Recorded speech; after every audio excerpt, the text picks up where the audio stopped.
निष्काम भाव से, फल की इच्छा से रहित। तो यहाँ से क्या शुरू हुई है? यहाँ से आध्यात्मिक यात्रा, पारमार्थिक यात्रा का आरंभ होता है निष्काम भाव से। अब तक व्यक्ति जो करता है अज्ञान पूर्वक सबका सब किस भाव से करता है? सकाम भाव से, फल की इच्छा से युक्त होकर के। तो वो तो उसका अध्यात्म से संबंध नहीं। निष्काम भाव से यहाँ से क्या हुई? शुरुआत। निष्काम भाव से कर्तव्य कर्मों को, शास्त्र विहित शुभ कर्मों को निष्काम भाव से करना, यहाँ से आपका अध्यात्म आरंभ हो। तो इस प्रकार जो निरंतर अपने हृदय को पावन करता रहा है, लगा रहा परमार्थ आत्मचिंतन में, तब अंतःकरण विशुद्ध हुआ और आत्मनिष्ठा से संपन्न हुआ, युक्त हुआ। तब जा करके ये परमात्मनिष्ठा रूप और मुक्ति रूप, परम विश्रांति रूप ये स्वादिष्ट फल की प्राप्ति होती है। आ गया ना? जो अकुशल कर्म है, काम्य कर्म, उनमें जो द्वेष नहीं करता, और जो कुशल है नित्य कर्म, उनमें जो राग नहीं करता, जो ऐसा कर्म फल त्यागी, सत्व से जो आविष्ट है, युक्त है। सत्व माने आत्मानात्म विज्ञान रूप जो अंतःकरण, उस अंतःकरण वाला जो है मेधावी, छिन्न संशय, जिसके समस्त संशय क्या हो गए हैं? छिन्न। वो जो है आत्मनिष्ठा को प्राप्त कर लेता है। तो इस प्रकार त्याग का फल बतला दिया जी। क्या बतलाया है? सात्विक त्याग का फल बतला दिया गया। क्या बतलाया है? फल क्या बतलाया है? परमात्म निष्ठा। फल क्या है? परमात्म प्राप्ति। ये तो बताया है। इस 10वें श्लोक से क्या बतलाई है? परमात्म प्राप्ति। 9वें श्लोक से क्या बतलाया? सात्विक त्याग बतलाया है। और 10वें श्लोक से क्या बतलाई है? परमात्म निष्ठा, परमात्म प्राप्ति। फल बतला दिया है। सात्विक त्याग का फल है परमात्म प्राप्ति। अब आगे और एक व्यवहारिक जो स्तर की बात है वो भगवान श्री कृष्ण बतलाते हैं। तो देखो, नहीं देह भृता शक्यम त्यक्तुम कर्मण्यशेषतः यस्तु कर्म फल त्यागी सत्यागित्यभिधीयते। नहीं देह भृता शक्यम त्यक्तुम कर्माणि अशेषतः यह तु कर्म फल त्यागी सह त्यागी इति अभिधीयते। देहे भृता कर अशेषतः कर्माणि त्यक्तुम न शक्य ही माने यस्मात्। जिसलिए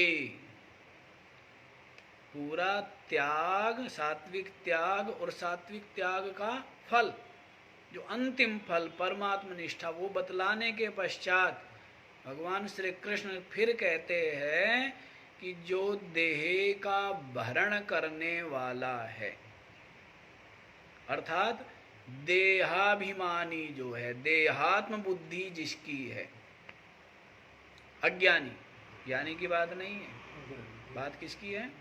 देह भृता, देह का ही आत्म रूप से जो भरण करने वाले, उनको क्या कहेंगे? देहे भृतः। तो देहे को देहाभिमानी जो है अशेषतः कर्माणि, संपूर्ण रूप से कर्मों का त्यक्तुम न शक्य, संपूर्ण रूप से कर्मों का परित्याग नहीं कर सकते हैं, करने में समर्थ नहीं हो सकते।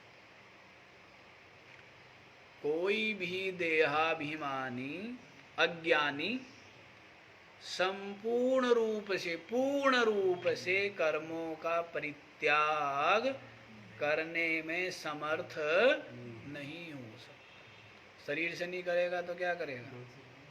वाणी से करता रहेगा। वाणी से भी नहीं करेगा तो क्या करेगा? मन से करता रहेगा। है? करता ही रहेगा, कुछ ना कुछ तो करेगा ही। है? ऐसे तो है नहीं कि वो समाहित हो गया, वासना रहित हो गया, आत्मनिष्ठ हो गया, फिर तो ज्ञानी है। लेकिन जो देहाभिमानी है, देह में आत्म बुद्धि जिसकी बनी हुई है, अर्थात अज्ञानी जो है वो पूर्ण रूप से कर्मों का परित्याग नहीं कर सकता है। इसको पीछे भी बतला दिया था। नहीं कश्चित क्षणमपि जातु तिष्ठत्य कर्म कृत, ऐसा चतुर्थ या पंचम अध्याय में बतलाया होगा कि कोई भी क्षणमपि, क्षण भर के लिए भी, नहीं कश्चित क्षणमपि अकर्म कृत न जातु तिष्ठति, बिना कर्म किए क्षण भर भी नहीं रह सकता। कर्म किए बिना तो कुछ न कुछ करेगा ही। शरीर से नहीं तो इंद्रियों से, इंद्रियों से नहीं तो मन से कुछ न कुछ कर्म करेगा ही। तो उसी बात को यहाँ बतला दिया है कि अज्ञानी जो है वो तो कुछ न कुछ करेगा ही, और ज्ञानी तो सब कुछ करते हुए भी अकर्ता ही है। ज्ञानी का शरीर, ज्ञानी की इंद्रिया, ज्ञानी का अंतःकरण यदि कर भी रहे तो भी वो क्या है? वो अकर्ता है, क्योंकि वो अकर्ता रूप अपने को जानता है। ये ज्ञान भी आपको 13वें श्लोक में बतलाएंगे। ये जो सारा कुछ बतलाना किसके लिए? हम जो आपको कर्म बतलाते हैं, उपासना बतलाई गई है, ध्यान बतलाए गए हैं, यज्ञ बतलाए गए हैं, वो सब का सब किस लिए? ध्यान के लिए नहीं, यज्ञ के लिए नहीं, दान के लिए नहीं, तप के लिए नहीं, किसके लिए? सब कुछ परमात्म निष्ठा के लिए। सब कुछ किस लिए? परमात्म निष्ठा के लिए ना। जितने भी साधन हैं ये परमात्म निष्ठा की प्राप्ति के लिए। ऐसे नहीं कि रोटी बना रहे, किस लिए बना रहे हैं? अच्छी लगता है जी मेरे को बनाना, बस इसलिए, या भूख निवृत्ति के लिए। है? जैसे रोटी है, अभी मोटे नीचे की बात कर रहे हैं, तो रोटी जो है वो क्षुधा निवृत्ति के लिए होती है ना, या कि नहीं अच्छा लगता है, देखो कितनी अच्छी बनी है, बना बना के सजाने के लिए थोड़ा ही है। तो वैसे ही ये जितने भी कर्म आपको बतलाए गए हैं, इन ज्ञाने परिसमाप्यते, सर्व कर्माखिलम पार्थ ज्ञाने परिसमाप्यते, ये भी बतला दिया है कि हे पार्थ, संपूर्ण अखिल कर्मों का ज्ञान में ही क्या है? सन्निवेश है। ज्ञान प्राप्ति में ही उनका समापन होने वाला है, लय हो जाने वाला है, ज्ञान प्राप्ति के लिए ही। तो यहाँ पर भी जो बात बतलाई है वो ज्ञान प्राप्ति के लिए है। लेकिन ये बतलाते हैं कि जो देहाभिमानी है वो अशेष रूप से कर्मों का त्याग नहीं कर सकता है। तो फिर क्या करे जी? कर्म भी करने पड़ेंगे, कर्म भी होंगे ही, अज्ञानी से। फिर क्या कर सकता है अज्ञानी? आपने पहले भी कह दिया है, मोहात यदि नेच्छसि प्रकृति त्वाम नियोक्ष्यसि, यदि तू नहीं करेगा तो प्रकृति तेरे को नियुक्त करेगी। तो क्या करे जी, जब कर्म तो करना ही पड़ेगा, करना ही चाहिए, कर्म तो किए बिना रह ही नहीं सकते, कर्म तो होगा ही, फिर क्या करें? कैसे इस कर्म के बंधन से मुक्त हो? तो बतलाते हैं, यह तो कर्म फल त्यागी ही, जो कर्म फल का त्यागी है ना, फल का त्यागी, किसका त्यागी? कर्म फल का जो त्यागी है, सत्यागी इत्यभिधीयते, उसको ही त्यागी कहा जाता है। कर्म का त्यागी त्यागी नहीं है। त्यागी कौन है? कर्म करते हुए फल का, जिसने कर्म ही नहीं किया है, वो तो आलसी है, वो तो प्रमादी है, वो तो कर्तव्य पतित है, कर्तव्यच्युत भ्रष्ट है। लेकिन जो कर्म कर रहा है और करके भी फल की इच्छा नहीं और अभिमान जिसमें नहीं, फल की इच्छा और करने के अभिमान से जो रहित है, उसका ही करना सार्थक है। क्योंकि वो कर्म क्या करेगा? फल तो अपने आप मिलना है। अब आप एक चीज बताओ, भोजन करते हो तो भूख मिटती है नहीं मिटती है? या पंडित की तरह संकल्प करना पड़ता है कि मैं ये भोजन कर रहा हूँ, इसके द्वारा मेरी भूख मिटे, ऐसी इच्छा भी करनी पड़ेगी क्या? ऐसा संकल्प भी करना पड़ेगा क्या? नहीं।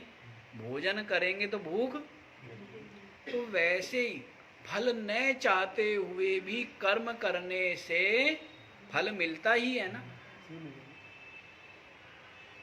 फल की इच्छा ना करो, कर्म करो, फल की इच्छा क्यों करते हो? कर्म फल इच्छा बांधती तो है, इसलिए कर्म अर्जुन को शुरू में कह दिया, कर्मणि एव ते अधिकारः मा फलेषु कदाचन अपि। कर्म में ही तेरा अधिकार है, फल में कभी भी तेरा अधिकार नहीं। फल तो मिलना है, कर्म करेगा तो फल कहाँ जाएगा? यदि नहीं मिल रहा है जो फल आप चाह रहे हो, पहली बात तो चाहना ही नहीं है यहाँ पर यदि आप जो चाहते हो फल नहीं मिल रहा है, तो उसमें भी कहीं न कहीं आपका ही कर्म, आपका ही प्रारब्ध प्रतिबंध है। कर्म करते हुए सफलता नहीं मिल रही है, तो उसमें भी अपना ही जो प्रारब्ध है वो प्रतिबंध है। किसी जन्म का पाप, किसी जन्म का वो कर्म, वो प्रतिबंध है। कोई आपके मार्ग में रुकावट नहीं है, न कोई देवता आपके मार्ग में रुकावट डालता, और न किसी और कोई अड़ोसी पड़ोसी या शत्रु मित्र आदि आपके कार्य में रुकावट डाल सकते। वो तो अपने में ही नहीं डाल सकते, तुम्हारे में तो क्या डालेंगे? हैं? उसने ऐसा कर दिया जी, मेरा तो नहीं सब कुछ अच्छा था, वो अपना अच्छा कर लेना। इतनी शक्ति तेरा बिगाड़ने की यदि उसमें शक्ति है, तो अपना सुधारने की भी शक्ति होगी नहीं? क्या जी, मेरा तो उसने कर दिया, उसने कुछ करा दिया है? उसने कुछ करा दिया, अच्छी बात है, पर वो कुछ अपने लिए करा लेना। यदि उसमें इतनी शक्ति ही है तो क्या कर ले? ये सब पता नहीं, जो मूड लोग हैं ना, हैं? पता नहीं बुद्धि जिनकी मलिन है, वो फालतू बातें सोचते, कुछ करा दिया है? क्या करा दिया? वो इतना कराने वाला है, इतना करने वाला, अपना कर ले। है? ऐसा कुछ भी नहीं है, ये सब फालतू की मूढ़ता की बातें हैं। ये भ्रम कितने भ्रम बना लो, ये सब कुछ तो भ्रम ही है। ये जगत ही भ्रम रूप है, और आप भी भ्रम रूप ही, जो अपने आप को आप माने हुए हो, शरीर मन बुद्धि, ये भी सब क्या है? ये सब भ्रम रूप ही है। तो भ्रम में ही सब चल रहा है। बताओ कितनी मूढ़ता है। तो यदि कर्म करते हैं और उसमें जो भी फल में देरी होना या अनुकूल फल प्राप्त न होना, तो उसमें केवल यदि कोई प्रतिबंध है, बाधा है, तो अपने प्रारब्ध, अपने कर्म, कोई और नहीं। कोई यदि कोई सामने लग भी रहा कि उसने रुकावट कर दी है, वो भी आपका ही कर्म वो बन करके आया है। अन्यथा किसकी हिम्मत है? किसी की हिम्मत है क्या? किसी की हिम्मत नहीं है, हाँ? इसलिए फालतू की बातों में मत घुस जाना। अपना सुधार करो, अपने कर्मों का सुधार, अपने विचारों का सुधार, अपने आचरण का सुधार। जो करने का अपने से ही है सब कुछ। सब कुछ कहाँ से चल रहा है? अपने से चल रहा है, और अपने में विलीन हो जाना है सब। पता नहीं किसको मानते रहते, क्या क्या बाहर ही खोजते रहेंगे। चोर है कहाँ? जिसके अंदर काम, क्रोध, लोभ, मोह, अहंकार, राग, द्वेष भरे पड़े हो, शत्रु की जरूरत ही नहीं है। उसको चोर चाहिए क्या? चोर तो अंदर ही बैठे हुए सारा खजाना लूट रहे हैं। कहाँ बैठे हैं? अंदर बैठे हुए। विवेक, नाम, बुद्धि, अकल छोड़ते हैं क्या? कामी क्रोधी व्यक्ति है, बुद्धि का नाम मिलेगा क्या? बुद्धि तो ढूंढे से भी नहीं पाएगी, है? वो कहते हैं उड़द की दाल पर जो सफेदी है कितनी सी होती है, नाम मात्र की बिंदी जैसा।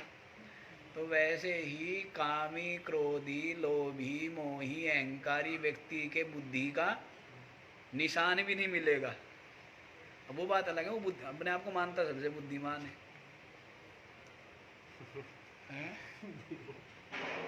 वो मानेगा क्या? और मानता वो है जिसमें होती नहीं है। जिसके पास होता है ना, वो नहीं माना करता कभी भी।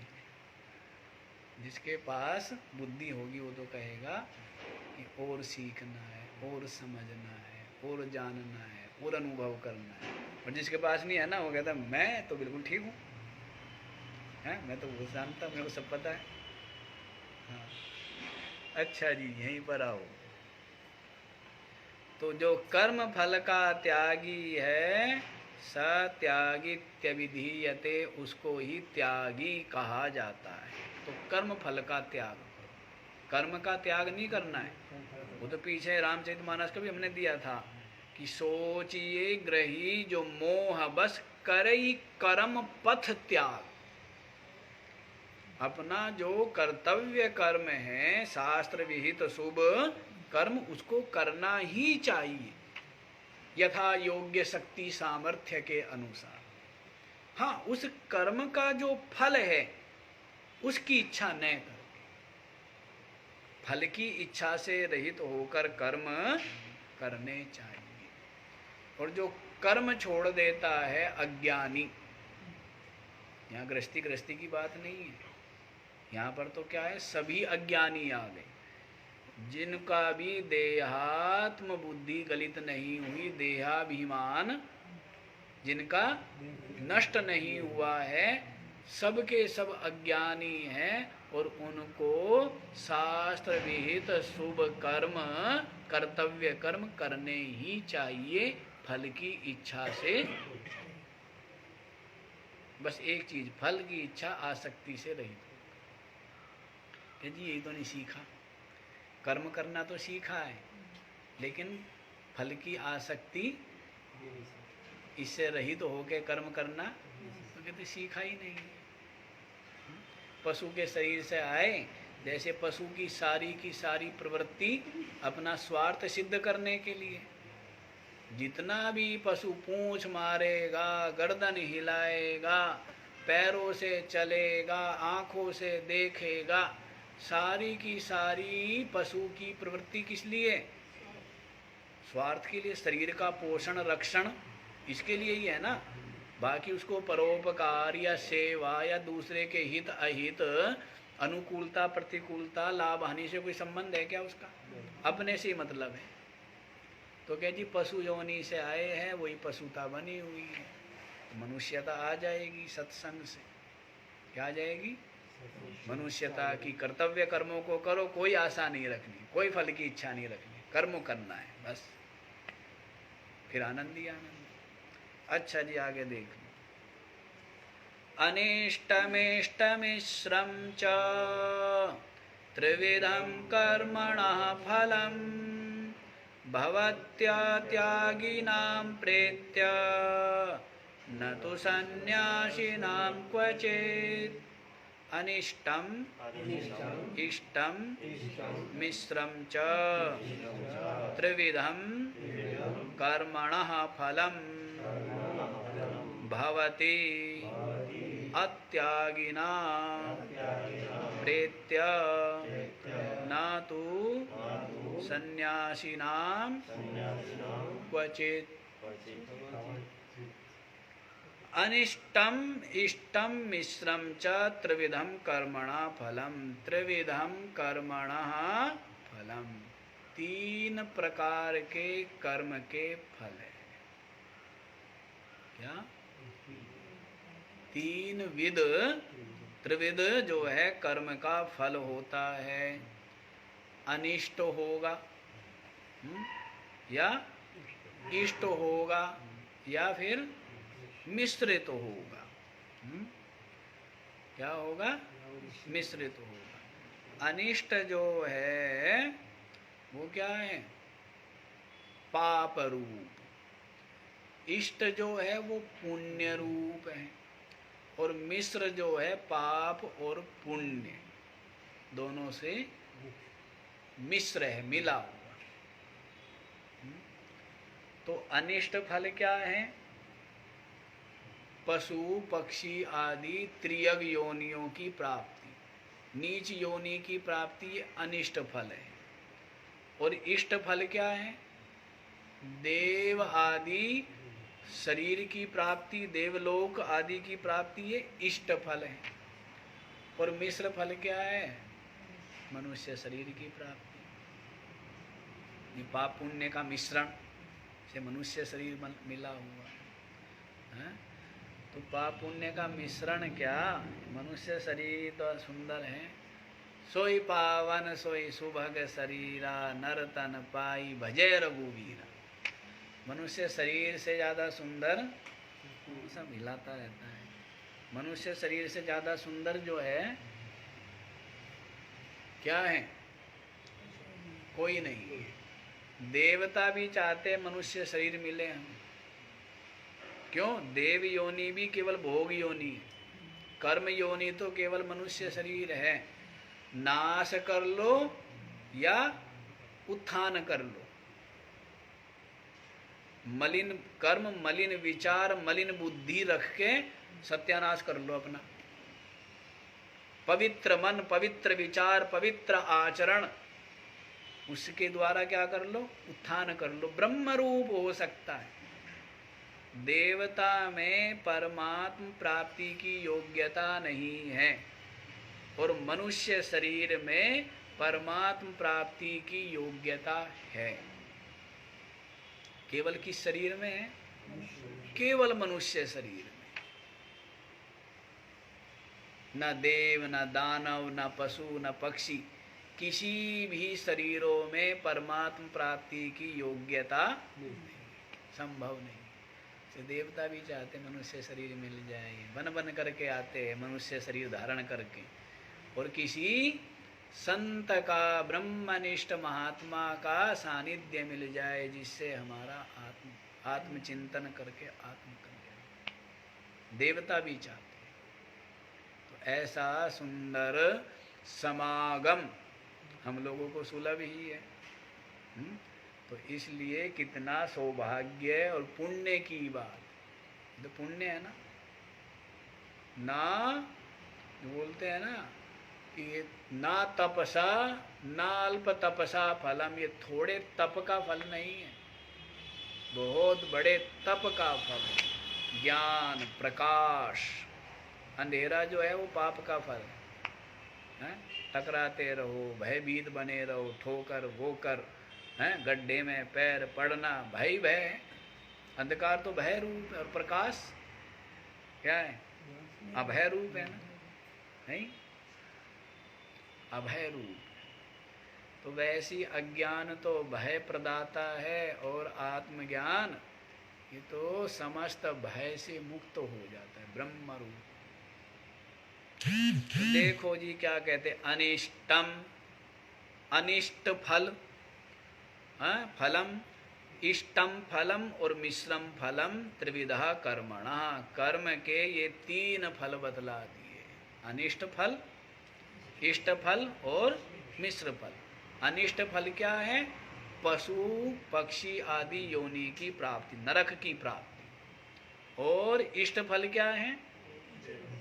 देव योनि, देवलोक आदि की प्राप्ति। और मिश्र फल क्या है? मनुष्य शरीर की प्राप्ति है, ये मिश्र फल है। लेकिन मनुष्य शरीर की प्राप्ति मिश्र फल है। जिज्ञासा जहां आ गई, मनुष्य शरीर में जो जिज्ञासु हो गया, मुमुक्षा जिसको कहा है, वो मिश्र का फल नहीं है, वो तो महान पुण्य का फल है। समझ आया? मनुष्य शरीर मिल गया, ये मिश्र फल है। लेकिन मनुष्य शरीर पाकर के मोक्ष की इच्छा, प्रबल इच्छा, बलवती इच्छा जब उत्पन्न हो गई, तो ये मिश्र फल नहीं है, ये तो महान पुण्य का फल। उसके पश्चात वही सत्संग, उसके पश्चात वही आत्मचिंतन, वही परमात्म प्राप्ति, परमात्म निष्ठा। तो ये तो मिश्र फल नहीं है, तो महान पुण्य का, ठीक है ना। तो ये 3 प्रकार के फल बतला दिए। किनको बतलाते? भवती अत्यागी नाम। किनको होते हैं? अत्यागी को, त्यागी को नहीं होते। जिसने कर्म फल का त्याग कर दिया है उसी को त्यागी बोला है। तो उसको ये 3 फल नहीं मिलते। किसको मिलते हैं? अत्यागी नाम। जो कर्म फल की आसक्ति वाला है उसको ही ये 3 प्रकार के फल प्राप्त होते हैं। त्यागी को क्या फल प्राप्त होता है? परमात्म निष्ठा, वो तो बता दिया है। जो कर्म फल का त्याग करेगा, अंतःकरण विशुद्ध होगा, परमात्म प्राप्ति की जिज्ञासा होगी, तत्व का श्रवण मनन निधिध्यासन करेगा, आत्मनिष्ठा प्राप्त होगी, मोक्ष। किसको? त्यागी को। त्यागी कौन? कर्म फल का त्यागी। लेकिन जो त्यागी नहीं है कर्म फल का, उसको 3 प्रकार के फल मिलते हैं। शुभ कर्म होगा तो इष्ट फल मिलेगा, अशुभ कर्म होगा तो अनिष्ट फल होगा, शुभ अशुभ दोनों मिश्रित कर्म होंगे तो मिश्र फल मिलेगा। तो अत्यागी नाम भवती, जो अत्यागी लोग हैं, त्यागी नहीं है, उनको प्रेत्या, क्या? मरण के पश्चात, शरीर छूटने के पश्चात ये कर्म के 3 फल किसको प्राप्त होते हैं? अत्यागी को, अज्ञानी को। न तो सन्यासी नाम क्वचित, जो सन्यासी है कर्म फल का, कर्म फल का जो सन्यासी है, जिसको त्यागी पीछे बतलाया था, उसको ये तीनों में से भी कोई सा फल प्राप्त नहीं होता है। उसको तो परमात्म निष्ठा की प्राप्ति होती है, मोक्ष की।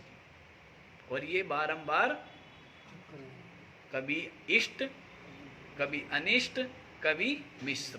तो इस तरह जैसे कुएं के रहट जो होता है ना, उसमें बाल्टियाँ घूमती रहती है, उसी प्रकार बाल्टी की तरह घूमता रहता है, कभी ऊपर, कभी बीच में, कभी तो इष्ट, फिर मिश्र और फिर अनिष्ट, इस तरह घूमता है। कौन? जो कर्म फल में आसक्ति रखने वाला है। और कर्म फल की आसक्ति को जिसने छोड़ दिया है, उसको तो अंतःकरण विशुद्धि द्वारा परमात्म निष्ठा को प्राप्त कर लेता है। तो आगे देखो जी, समझ आ गया ना ये स्पष्ट? तो आगे देखिए, पंचेतानि महाबाहो कारणानि निबोध मे, सांख्ये कृतान्ते प्रोक्तानि सिद्धये सर्वकर्मणाम्। पंच एतानि महाबाहो कारणानि निबोध में सांख्ये कृतान्ते प्रोक्तानि सिद्धये सर्वकर्मणा। अरे समझो भाई, समझो, समझने की बात है, बड़े रहस्य की बात है। सर्वकर्मणाम सिद्धये, हे महाबाहु, महाबाहु विशेषण। इस ज्ञान में जिसकी रुचि है वो तो महाबाहु है ही, है? ज्ञान में जिसकी क्या बच्चे, फिर तो हम भी महाबाहु होंगे। रुचि का मतलब केवल बैठना नहीं है या केवल सुनना नहीं है। रुचि का मतलब है इसको अपने हृदय में रख लेना। रुचि का मतलब क्या है? अपने हृदय में निरंतर इसका चिंतन हो और इसको आत्मसात आचरण करने का प्रयत्न हो, हर क्षण। क्या? हर क्षण निरंतर। तब है, ऐसे मत समझ लेना जी बैठ लिया सुन लिया, क्या सुना जी, खूब सुना। क्या सुना? जी सुनते आए हम तो, बस सुना क्या है, बदला क्या है, निश्चय क्या किया है, टिकाया क्या है, आत्मसात क्या किया है, यही सुनते आए। क्या मतलब है? कोई मतलब नहीं। तो अब देखो कितनी अच्छी बात बतलाते, सर्व कर्मणाम सिद्धये। रहस्य की बात ये बतलाते हैं कि आपका जो निश्चय है वो बिल्कुल गलत है, वास्तविकता उससे अलग है। आप सोचते हो कर्मों को करता कौन हूँ? मैं हूँ। समझ लो कर्म कैसे होते हैं। सर्व कर्मणाम सिद्धये हे महाबाहो पंच एतानि कारणानि मे निबोध। समस्त कर्मों की सिद्धि के लिए 5 कारण हैं। क्या है? 5 कारण हैं। मैं निबोधा, मेरे से तू जान, मेरे से समझ। सर्व कर्मणाम, जितने भी कर्म होते हैं उन समस्त कर्मों की सिद्धि एतानि पंच कारणानि, ये जो 5 कारण हैं, मैं निबोधा, मेरे से जान। सांख्ये कृतान्ते प्रोक्तानि, जिनको वेदांत दर्शन में कहा गया है। हमारे वेदांत दर्शन में समस्त कर्मों की सिद्धि इन 5 कारणों से मानी गई है और उनको तू मेरे से क्या कर, अच्छी प्रकार से जान ले। उससे क्या होगा? आत्मा में अज्ञानता से जो तूने कर्तृत्व माना हुआ है ना, वो कर्तृत्व भाव निकल करके भाग जाएगा। और उस कर्तृत्व के कारण ही बंधन है। बंधन किस कारण से? ये कर्तृत्व भोक्तृत्व जो अपने में आरोप कर लेना है, यही बंधन है, बांधने वाला है। तो इसलिए समझ कि तू करता नहीं है, आत्मा करता नहीं है, इस बात को समझ।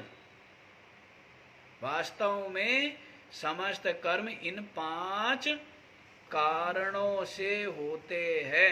मैं निबोधा, मेरे से अच्छी प्रकार जान, वेदांत दर्शन के अनुसार। कौन से है वो 5 कारण, वो भी सुन लीजिए। ये समझ आ गया ना कि समस्त कर्मों की सिद्धि के लिए 5 ही कारण हैं और मैं निबोधा, मेरे से जानो। तो आगे देखो जी, अधिष्ठानम तथा कर्ता कारणम च पृथग्विदम विविधाश्च पृथक् चेष्टा दैवं चैवात्र पंचमम् अधिष्ठानं तथा कर्ता कारणं च पृथग्विधं विविधा च पृथक् चेष्टा दैवं च एव अत्र पंचमम् अधिष्ठान। पहला क्या है? अधिष्ठान। अधिष्ठान माने ये शरीर। इस शरीर में अधिष्ठित हो करके, तो अधिष्ठान क्या हुआ? पहला चीज हुआ शरीर, कर्म का कर्ता में पहला शरीर। तथा कर्ता, दूसरा क्या है? कर्ता। कर्ता कौन है? अंतःकरण उपहित जो चेतन है, जी। अंतःकरण उपहित जो चेतन है वही कर्ता है, जो कर्ता मान रहा है।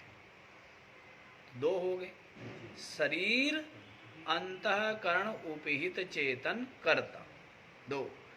करणम च, और ये इंद्रिया। करणम माने ये इंद्रिया, अंतःकरण और बाह्यकरण। कितने हो गए? तीन। पृथक विधम करणम च पृथक विधम माने ये जो भिन्न भिन्न जो करण है, विभिन्न प्रकार के जो ये पृथक पृथक करण है, इंद्रिया है। विविधाश्च पृथक चेष्टा, और इन इंद्रियों की जो भिन्न भिन्न चेष्टा है, इन इंद्रियों की जो पृथक पृथक जो चेष्टा है। कितने हो गए? चार।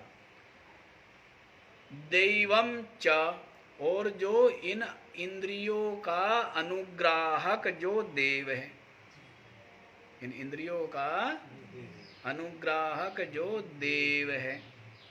जैसे चक्षु का देव किसको माना गया है? सूर्य को माना गया है। हाथों का इंद्र को माना गया है। और जैसे नासिका का है? अश्विनी कुमारों को माना गया है। ऐसी रसना का वरुण को माना गया है। ये सब जो है ये वो विचार चंद्रोदय प्रक्रिया ग्रंथ, उसमें सब बतलाए हैं कि ये सब इंद्रिया हैं और इनके जो है विषय और इनके जो देव है वो सब बतलाए हुए हैं। मन का चंद्रमा, बुद्धि का बृहस्पति, इस प्रकार से सबके बतलाए हुए। तुम्हारे सब ये देवता ही काम करते हैं, इससे कोई मतलब नहीं। किससे जी? जितने देवता आप बताएं। हाँ जी, देवता ही काम करते हैं हमारे सारे शरीर। मतलब प्रेरणा तो परमात्मा की है, तभी देवता काम करते हैं। देवता का अनुग्रह है। अब आप ये बताओ, जैसे आंखें हैं, सूर्य का प्रकाश न हो तो बिना सूर्य के अनुग्रह के बिना, प्रकाश के बिना आंखें देख पाएगी क्या? आंखें होते हुए वो अनुग्रह है। तो उसका जो अभिमानी देव है, तत्त इंद्रियों का अभिमानी देव, उसका ही अनुग्रह के बिना इंद्रिया अपने अपने व्यापार करने में, विषय का प्रत्यक्ष करने में समर्थ नहीं हो सकते। तो इनके सबके देव बतलाए गए हैं। लेकिन इन देवों से भी सबसे श्रेष्ठ आप जीव ही श्रेष्ठ हैं। और जीव से अपना साक्षीपना तो अपना स्वरूप ही, अपनी आत्मा। हाँ, तो देवताओं से तो अपना ये जीवपना भी श्रेष्ठ ही है। क्या कर लेंगे? हैं, आंखें भी हो, प्रकाश भी हो, ले आंख बंद करके रखी हुई है, क्या करेगा देव? हैं, तो देव क्या कर लेंगे? कुछ भी नहीं करेंगे। जिसने बुद्धि को काम में लेना ही नहीं, अब बृहस्पति जी बैठे हुए हैं, अंदर विराजमान है, तो अगले को काम ही नहीं लेना है तो बृहस्पति क्या कर लेंगे? कुछ कर पाएंगे क्या? ऐसा क्यों कहते हैं ये देवता विघन डालते हैं? ऐसा कौन क्यों? विघन डालते हैं? ये देवता। अच्छा, ये इंद्रिया विघन डालती है। हाँ, इंद्रियाँ। तो इंद्रियों के लिए भी देवता सब प्रयोग हाँ किया जी, है। तो ये विघन डालते हैं। तो विघन मतलब वही है ना, इंद्रियों में विषयों का जो राग बना हुआ है वही विघन है। और विघन क्या है? इंद्रियों में विषयों का राग है, ये ये विघन है। पुरुषार्थ करने से राग को हटाना है। हाँ तात्पर्य ये जी, हुआ। ये जो राग है ये इसमें पुरुषार्थ आपने किया था ना? नहीं, ये भी आपने किया हुआ है। ये जो घर को गंदा करने का काम है वो किसका है? वो पड़ोसी उड़ा करके गया गंदा। भाई घर को ये बताओ, के सुवासु अशुभ कर्म का संस्कार को नाम देगा। आपके जो पूर्व जन्म के कर्म है ना, उसके जो संस्कार है उसको देगा, वही तो- फिर प्रेरणा करते हैं क्रिया में, आपके संस्कार। तो गंदा कौन करके गया है? हैं? स्वयं ही करता है। साफ कौन करेगा? तो ये तो अरोड़ा जी का ही किया हुआ है। हैं? अच्छा जी, देखिए, अधिष्ठान शरीर बतला दिया है और कर्ता जो अंतःकरण उपहित जो चेतन है वो कर्ता हो गया। करण हो गई ये इंद्रिया जो पृथक पृथक करण हैं, और इनकी जो पृथक पृथक विविध प्रकार की जो चेष्टा है, चार हो गई। और इनका अनुग्राहक, इंद्रियों का करणों का अनुग्राहक जो देव है, कितने हो गए? 5। तो अत्र माने सर्व कर्मणाम सिद्ध, ये समस्त कर्मों की सिद्धि में पंचमम एव हेतुकम, ये 5 ही हेतु है, ये 5 ही कारण है। आत्मा तो अलग ही रह गया ना, आत्मा अलग ही रह गया है, शरीर आ गया। निरंतर इस बात को तो आप देख सकते हैं कि शरीर है और इंद्रिया है और अंतःकरण है और प्राण है, इतने तो दिख ही रहे आपको। और एक जो इनका अभिमान कर रहा है जीव, वो है। और मैं सबका तमाशा देखने वाला अलग ही, निरंतर देखो हैं कि मैं इनसे अलग ही हूँ, महाराज दृष्टि में नहीं आता। थोड़ा सा विचार करोगे, थोड़ा सा अभ्यास करोगे तो आ जाएगा। ऐसा नहीं है कि दृष्टि में ना आए, ऐसा नहीं होगा। तो समय तो भाग ही गया है। तो ये 5 ही समस्त कर्मों के संपादन में कारण बतला दिए, शरीर के द्वारा, और अभिमानी जो चेतन जीव, और जो इंद्रिया, इंद्रियों की पृथक पृथक चेष्टा, और इंद्रियों का जो अनुग्राहक देव है, इनके द्वारा ही समस्त कर्म होते हैं, हो रहे हैं। और मैं तो क्या हूँ? अलग ही हूँ। तो फिर तो आनंद ही आनंद है, फिर मौज ही मौज है। ठीक है, क्योंकि पाप पुण्य का स्पर्श उसको नहीं होता है। ये अनिष्ट इष्ट मिश्र जो कर्म है उनका लेप उसको नहीं होता, ये अज्ञानी को होता है। तो आगे अपनी आत्मा का स्वरूप बतलाया जाएगा। तो आज इतना ही, बाकी कल। ओ